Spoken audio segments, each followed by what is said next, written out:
My name is Carson. Welcome to Thrifty Garage, a channel where we do everyday repairs, how-tos, and reviews. And in today's video, we're working on the work truck. So here is my 2007 Chevy Silverado 2500 HD Classic, and we are doing some suspension work. Voila, a little piece went right down the stupid intercooler tube, and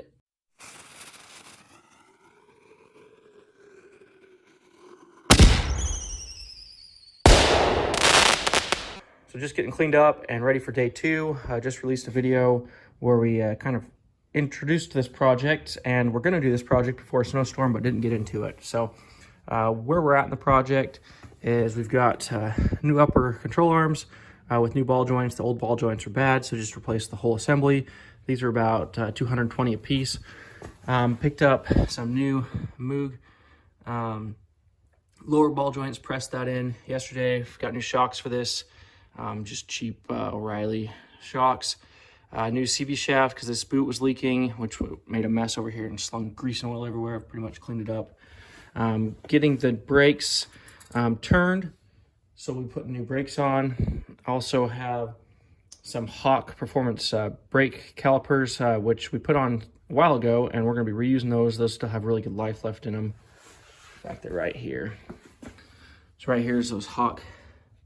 They're like heavy duty performance. These things have been awesome. Really worked well for towing with the tow vehicle. Here's the old rotors. So I'll probably save these, and next time I need to put brakes on, I'll have these as extras. I'll turn them and then put them back on. I think these Chevys are only good for one turning before they're bad. So working on that. I've got the whole front door part here because I'm going to do new transmission cooler lines. Those are leaking. Apparently those are notorious to leak.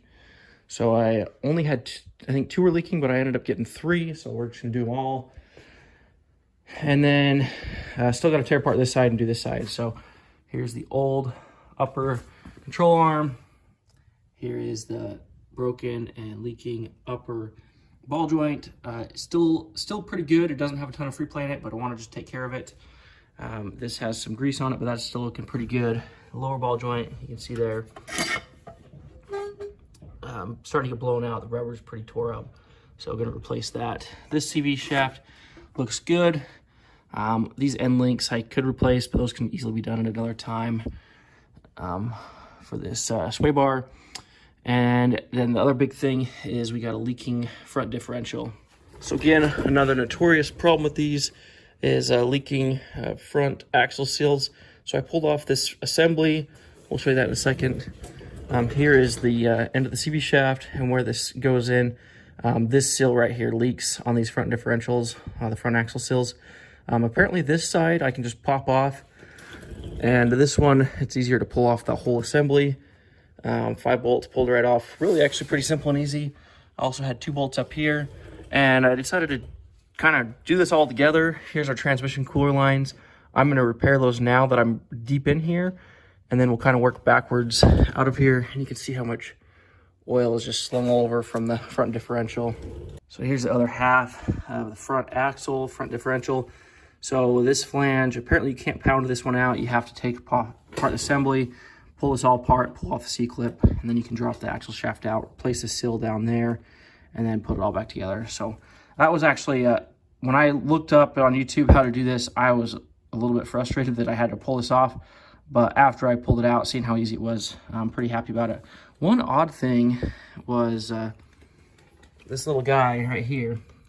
This was full of water. So this sits up kind of cupped up against the truck. And this was just chock full of water, which is a little bit frustrating to me that they designed it that way, that it holds water, but it is what it is. So I guess while we're here, we'll take a look at what we got going on. Picked up this ball joint press from AutoZone because I needed the center one there. Also picked up this ball joint press from O'Reilly, which is pretty much identical, but it only had 2 of the 3 little center rings there. So I've been using that. I picked up this, what is this called? The transfer case pump upgrade kit. This prevents the pump rub. This is about $100, I think. And gonna put that in the transfer case. I've got a weird howl in the rear. I don't think I'm gonna get to that today. I'm gonna try and get the front end back together and go get an alignment on it. And then I'll probably have to tear apart the rear end another day. We'll pull off the rear drive shaft grease the spline on that. I think that's causing issues, and then put this pump rub kit in there and just check out the transfer case. There's a weird noise going on, so I just kind of want to get in there, and that's a good excuse for that. Again, new transmission cooler lines. Here's the other upper control arm for the driver's side. Here's our moved ball joints for the lower ball joints, using those. Here's the axle seals. We got 2 of those. We've got new oil for an oil change. We got new transmission fluid since we're cracking lines. I've got a new filter I'll put on there. Where is that filter at? Anyhow, should have a filter for that. New gear oil for the front differential. Here's our new O'Reilly half shaft. And I actually didn't realize that these were bolt-on half shafts, so I was trying to pull this out through the knuckle and then realized it was bolted on. So that was actually a really nice thing. I think you can actually pull that without having to remove the brake assembly and all that whole hub. So here's those hawk rotors. These are the rears. I have not put on yet. And then there's the box for the fronts. So the fronts, part number is right there. Rears, part number is right here. And I thoroughly enjoyed these on the front. New Monroe gas shocks for the front. And then in the last video we did the super clean. So a lot of chaos going on here. Cleaned all the grease off all my tools, got them all kind of organized for day 2. Swept up underneath, so it's nice and clean to work under again. And we're getting ready to pull those transmission lines. Here is the old half shaft, axle shaft, and it was just slinging grease all over. And then old shocks. We've got our old axle nut, so I can probably get rid of that. The new half shaft came with an axle nut. Here is the old lower ball joint, but I will be needing to put this on with the axle nut. These 6 bolts go to the differential there, the 6 bolts that bolt that on. These 5 bolts hold on the upper axle to the differential. These are the 2 washers and nuts that hold on that bracket that holds that on. New shock, old upper control arm. There's the fill-right pump I pulled off on a separate video. Yeah. So right now I just got everything lightly bolted up. Just bolted these up. They're not torqued down yet or anything. And same with the ball joints. I wanted to keep everything loose before I really snug it up, because I'm kind of doing a bunch of things at once, and I'm probably not going to put it back together in the same order I took it apart. So just want to make sure everything's bolted up and good and going. Like I need to tighten this guy. In fact, it just fell out. So yeah, lots going on here, but we'll see if I can catch some footage along the way and share. And this is a good project. Kind of a necessary thing. Lower ball joints work super bad, but I just decided, since we're tearing into this, do a whole new front end on this truck, and it's it's a work truck. Get it going for the season, and won't have to worry about it for years to come. And one last thing. Part of the reason I pulled off the bumper as well is this truck was in an accident, and this bolt was missing. So on the last video, I welded this fender because this front end had a ton of strain and flex because that bolt wasn't bolted in, and this was holding in everything on this front end. And so it ended up cracking and snapping right there. So I welded it out in the last video, and then I bolted this in now. I ordered that bolt from Chevy, and kind of had to tweak and bend this whole panel up here to get it to fit. But that's good to go now. And then with the collision too, I'll show you on the front bumper where we've got, actually right there. So this side, you can see there's this bracket on here. In fact, there's some stress fractures there. Before I put this bumper on, if I have time, I will beat that in and throw a bead of weld right there on both sides. And then this other side, the bracket actually snapped off. So, and again, another part of the reason I pulled off the bumper was to fix those things. So here's that bracket. So that bracket should be unbolted. Like here's the bolt on the other side, and it's still on the bumper because it's fully clean snapped off. And I've previously been in here, and well, is that my old weld? Here's the weld I made. This whole bumper was being held on by like one bolt. So when I had the snowplow put on, the shop that installed it said, "Hey, your bumper's, your truck's been in an accident, your bumper's like hanging on by one bolt." And I was like, "Oh yeah, okay, whatever." And then I tore it apart and looked at it, and I was like, "Holy crap, it really was only being held on with one bolt." So again, previously I welded that all up and took care of that. I don't think I took a video of that, but I did post some pictures on Instagram, Thrifty Garage Instagram page. But yeah, finally getting that front end kind of back together and up to snuff. Well, I took off this headlight assembly, which apparently I didn't need to do. Took took out the battery box, or I guess it's not the battery box, the air intake box, in order to access these two. Got a line right here, line down there, set to spray it with some penetrating catalyst. So we'll go ahead and lubricate up these little guys.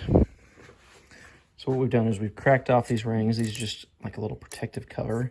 There's like a little snap ring in there. So we're just lubricating that snap ring. So we got 1, 2, 3, 4, and then 5, 6 down by the transmission. So I'm not sure. So this is like a little transmission cooler. So then what is this? Another transmission cooler in the radiator. Maybe more of a transmission heater. Keep it at temp. I have no clue. Anyways, and then there's another one down on the bottom. So again, this really worked well, doing this at the same time as we're doing this front axle sill. These lines run right over top, right up here. I don't know how I would have popped this little clip off with this axle assembly in here, but this runs down here to our transmission there. And then there's one right there. And then I've already cracked the filter on the transmission, got that draining. Hopefully we won't have a ton of drippage when we crack these lines. And I've got a new filter for this too. If I've got time, I'll probably crack that and exchange that as well. Getting ready to put these lines in. One great tip I found was to, somebody used like electrical tape, but I used these 1/2-inch thread-on caps for sprinklers. Just duct tape them on the ends there. Just the ends that I'm using. This is the front end, and this one's going up underneath, so it's going to go through all the muck and grime. So, great way to protect that. And then I'm just going to go up here and take some pictures so I remember what lines go where. So, like that line, big long one, goes right there. This one sneaks under and then goes up to the top on the back side of there. And then that one's that one. And then underneath here, we've got this one, which kind of snakes around. And it goes on the bottom here. And it goes in the bottom hole here.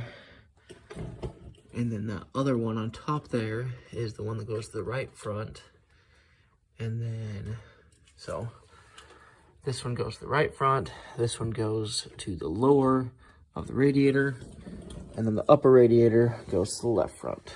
Looks like somebody was murdered in here. I tell you what, it was quite the battle. Ended up taking off the intake tube to the turbo, and that actually helped a ton, more than I expected. And I was finally able to wiggle these two lines out of here. And one thing I was noticing as I was pulling out this last line is I think this would be a lot easier without this plow mount.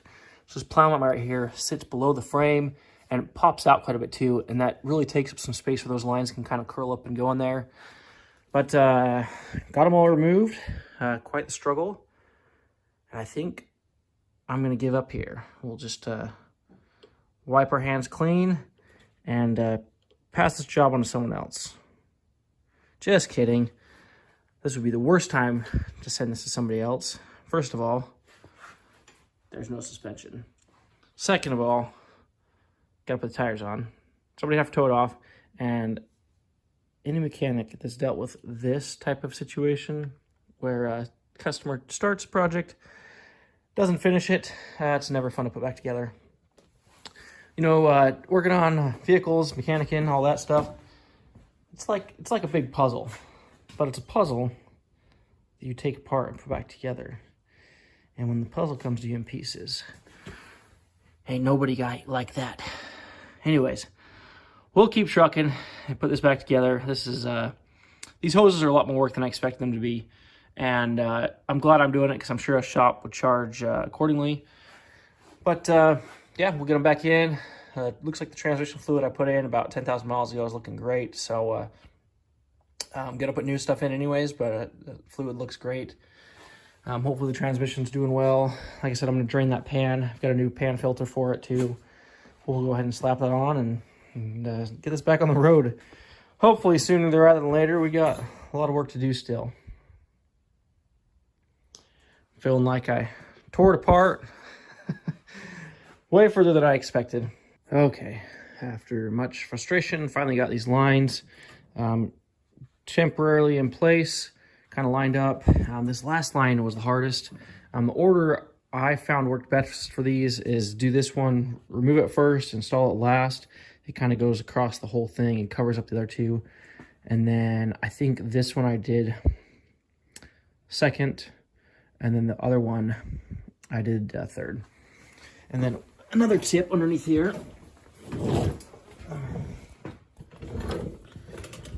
So for whatever reason on this longer line, I had a hard time getting across the back side of here. So I ended up removing this cross member, and that really helped out. And then the other thing is with the steering, if you turn the steering all the way to the right, to the passenger side, it pushes over these joints and gives you a little bit more room right here to kind of wiggle in these lines. But yeah, it's coming together, as you can see by all of the grease on these brand new lines. It's been quite the struggle, but it's we're getting there. It's coming together. Well, my little caps may not have been the best idea. So I had this little cap on the end here on that lower one, removed the duct tape, and voila, a little piece went right down the stupid intercooler tube. And of course, it's got a little flare on it. It flares up and it flares down, and it went to the bottom flare. So I'm thinking about how to get this, and what better thing than a garden hose. So I've got here, cut off the end of the garden hose. I'm going to stick it on the end of the shop vac, duct tape it on, stick it down the tube, and hopefully suck that little piece up so I don't have to take apart the whole entire front end. I started taking it apart, and well, that's going to be really difficult with all these lines hooked up. So, yep, just taking this one step at a time. Guess what? Got it. Holy crap. That was some tense moments.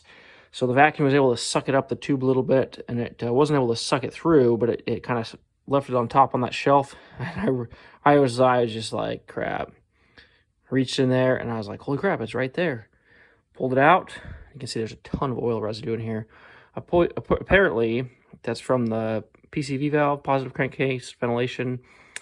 I did some research, and apparently it's normal, but what happens is it gets sucked through the intake system. So the air goes in the air box here, which is right there. It goes into the mass airflow sensor. It goes in through the turbo. The turbo then pushes it around to the other side, goes through the intercooler, where the air gets cooled down before it gets forced into the engine. So this place where it was sitting most definitely would have ended up in the engine. So it was sitting right down there, kind of in the bottom here, and I just had to suck it up to that little shelf there. But this whole plastic piece is kind of just an open air chamber, and then we've got these tubes in between these air fins that helps cool down the air. So there's no way this is going back that way. So if this had fallen on the other side, it wouldn't have been as big of a deal. Still would have been concerning, but with this being here, guaranteed we got sucked up and whoosh, sent right through and into the intake, and kablooey goes the engine. I don't think this hard plastic would fare well through the engine and probably break a piston or something stupid. So yeah, holy crap, so glad that is fixed. Yeah, don't drop stuff. Okay, here's a quick look at our awesome little sucker attachment with some duct tape connection. And it did it. Thank goodness.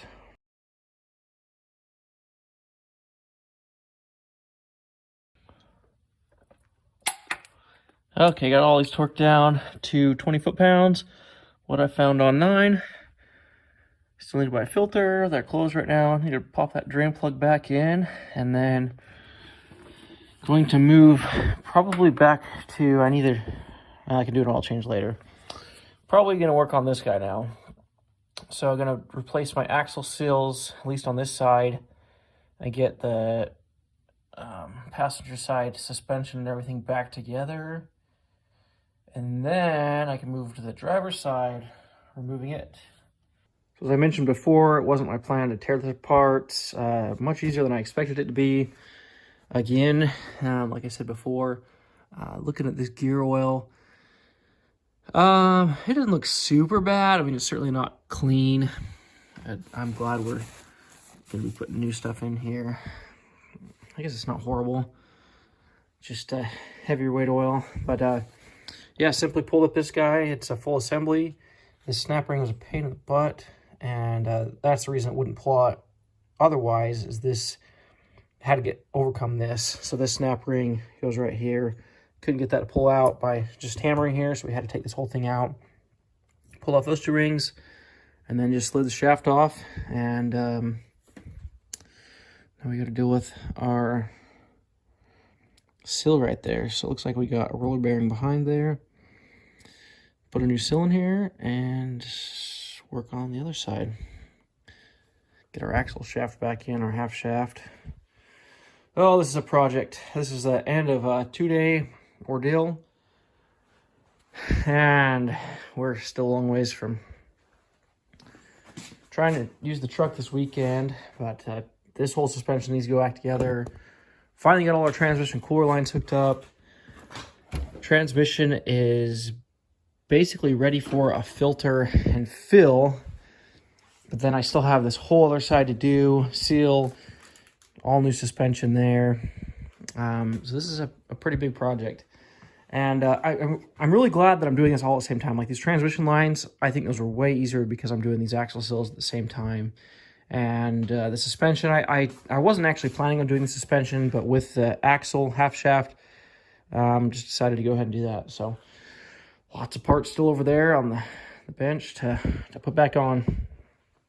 So seal was definitely bad.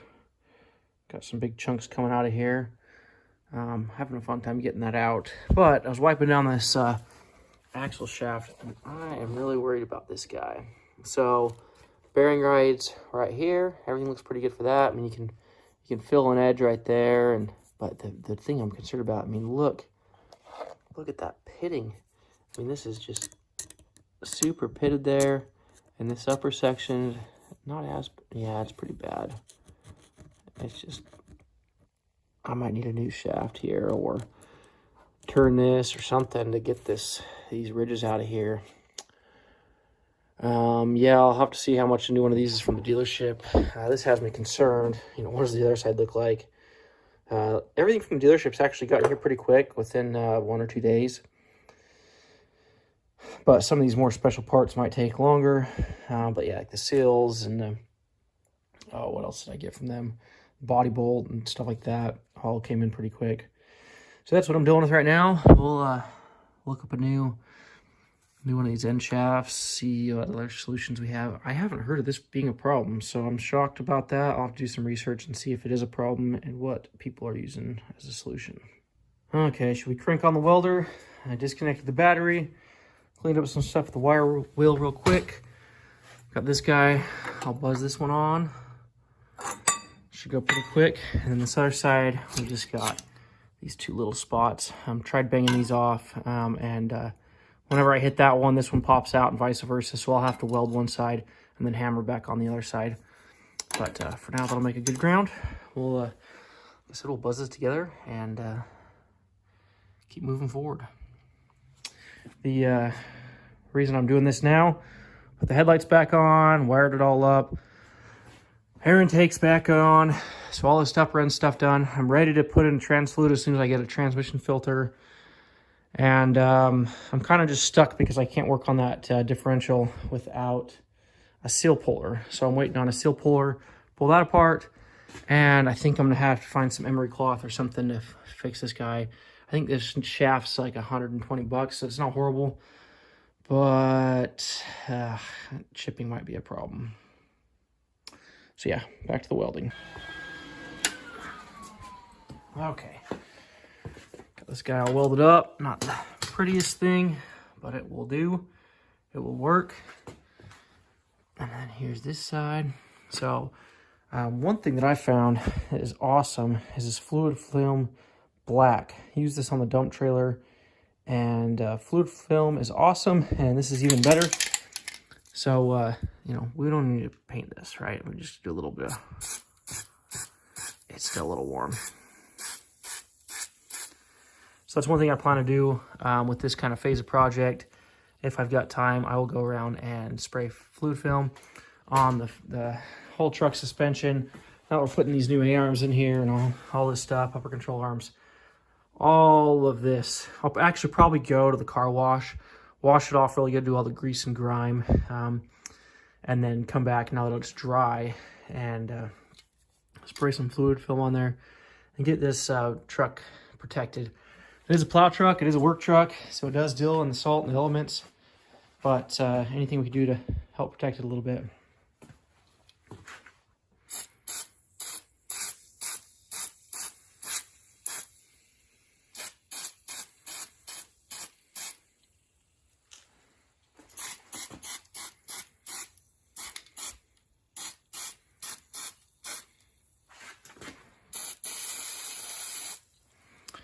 Probably should go do this outside. I'm gonna make a mess of the garage. Yeah. Okay, we spritzed up the floor, tried to clean it up. I think it's pretty far gone though. It needs a good cleaning after we pull this truck out. But we're gonna wrap up for the night. Ended up spraying some of this front end. I remembered that the reason I pulled this out is because I wanted to put the bumper on and have it just all ready to go. Fluid film and everything up front here. So tomorrow we'll bolt on the bumper, put back on the grill, put the plow cables up front here again. All the front end should be good to go. And then we'll keep working on it underneath. Still have a lot to do. I think we're pretty much caught up to date with where we're at. So give this video a thumbs up if you like it. Leave a comment down below if you like this type of video, kind of a vlog style video. It's hard to film these type of projects and you know, how-tos on this type of thing. But try and bring you along and show you what's going on and what I'm doing and why I'm doing it and how I'm doing it. So yeah, with that said, we'll wrap up the video here, and we'll pick up tomorrow on what we get done.